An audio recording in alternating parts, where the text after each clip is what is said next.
All right, today we're tackling a question that seems pretty simple on the surface, but wow, has it puzzled theologians for centuries?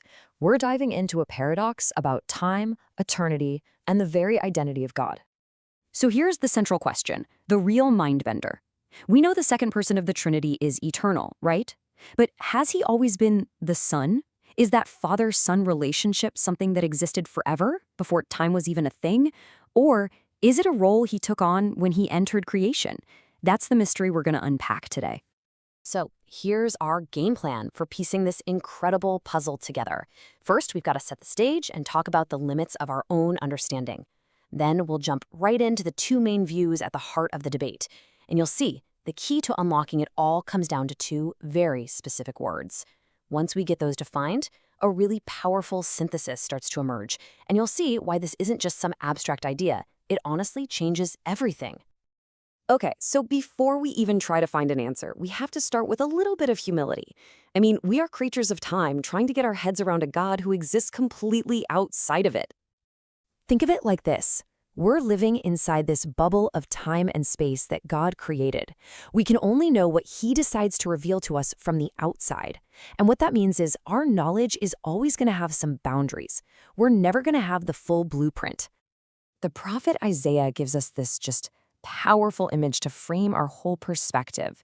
If all of humanity, all of history, is just a drop in the bucket to God, then our attempts to fully map out His eternal nature, well, we have to hold our theories a little bit loosely. So with that mindset, let's turn to the two major camps in this debate. So how have theologians tried to answer this big question?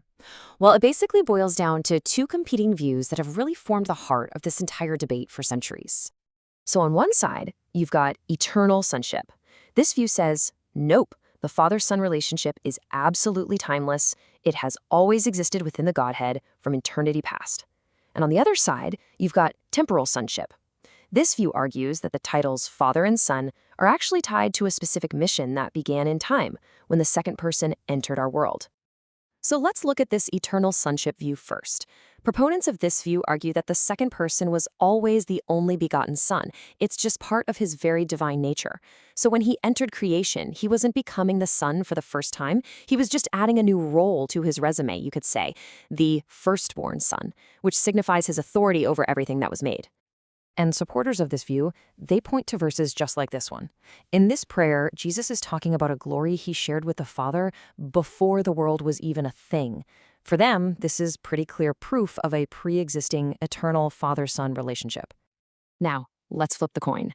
The temporal sonship view offers a completely different timeline. It suggests that while, the persons of the Trinity are eternal, the specific roles of Father and Son are tied to the story of creation.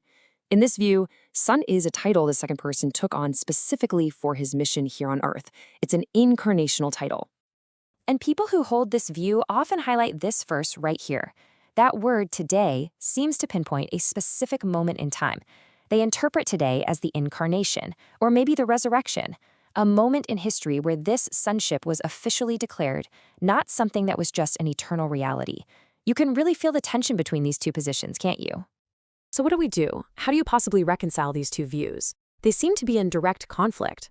Well, the key, according to the source material we're looking at, is to unlock the precise meaning of two biblical terms that often get tangled up and confused: only begotten and firstborn.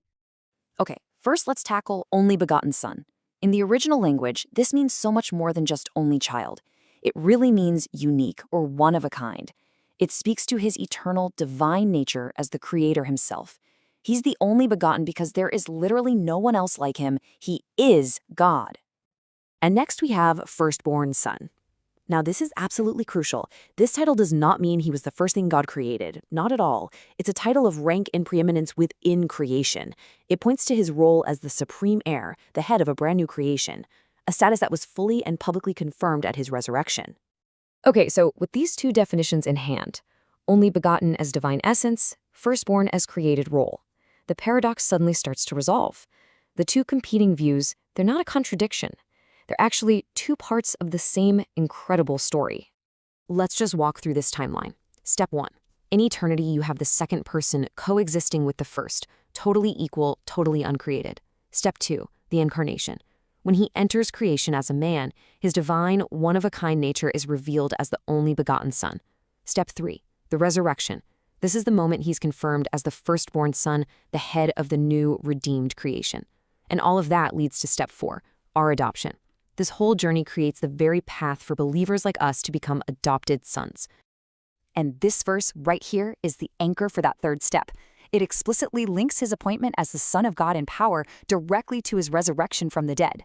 This is the moment his victory over death is sealed, and his status as the firstborn is publicly declared for all creation to see. So you see, this isn't an either-or situation. It's a both-and. The Son's divine essence is eternal, which totally aligns with that first view. But the full expression of his sonship, his titles, his roles, those are revealed and fulfilled throughout history, which aligns with the second view. It's a paradox resolved, not a contradiction. Okay, I know that was a lot of deep theology. And after all of that, you might be sitting there asking, so what? Why does any of this matter? Well, it matters because this isn't just some mental exercise or a philosophical puzzle. It's the very architecture of our salvation. Getting this right is what allows us to truly understand what Jesus actually accomplished. He became the bridge between two completely different realms, the eternal and the temporal. This theology explains how an infinite God could possibly cross that divide, become one of us, and literally build a pathway back to himself. And the stakes here couldn't be higher. This is what defines how Jesus can be both fully God, the only begotten, and fully man, the firstborn. This is the absolute foundation for our adoption. Because he became the firstborn son, we can now become adopted sons and daughters. It means he becomes our older brother, the one who forges a path for the rest of us into God's family. This is how the infinite makes a home for the finite.